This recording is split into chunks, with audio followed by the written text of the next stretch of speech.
I'm going to quickly talk about how I work with second shooters, second photographers. Usually, I only advise a couple having a second photographer if their wedding has around about 90 to 100 people plus. Reasoning behind that is that I can pretty much capture everyone that's going on. Or you definitely want one photographer doing one set of prep, and you definitely want another photographer doing the other set of prep. Other than that, I try and talk my couples out of having two photographers. I just personally don't see the need. If you are working with two photographers, this is tips that I've found useful from a photographer's point of view. Number one, get a second shooter's contract sorted out so you know exactly what you're going to do, what you're going to provide, what you're going to get paid for it, what the time scales are, and are you allowed to use any of the photographs from the second shooters? Some photographers will quite happily allow you, other photographers won't. Some photographers will say yes, but you've got to wait at least 6 months. Huge thing, but get a contract that has that in place. The other thing is thinking about the experience level of the second photographer, the second shooter. I prefer to get second shooters who are very familiar with on-camera flash and off-camera flash. So I can ask them to go away and do a whole load of stuff that I can do. So I don't need to worry about it. If I can't find that, no offense to the photographer, I'm probably going to dumb it down for them because I use a lot of off-camera flash. So if they can't do that, they can't do the same as me.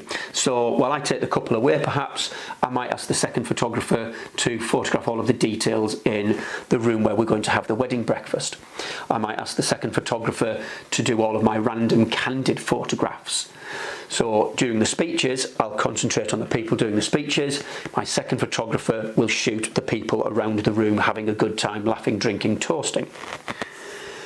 Second photographers are really, really vital for some weddings, for the larger ones, but you have to have the same personality, usually as the photographer, otherwise there's going to be a clash of personalities there.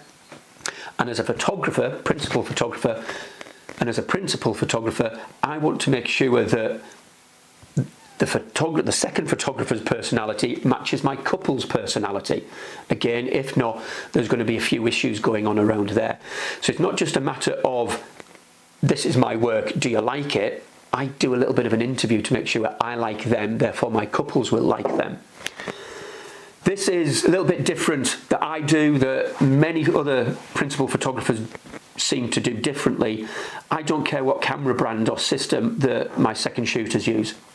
I'm really not bothered, and that goes down to whether or not they're using Fuji, preferred but really not important, Canon, Nikon, Sony, Panasonic, I don't know, really don't care.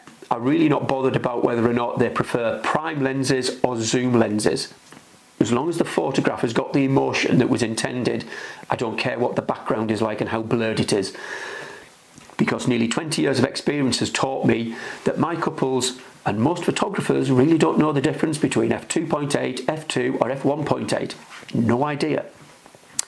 So I'm not bothered.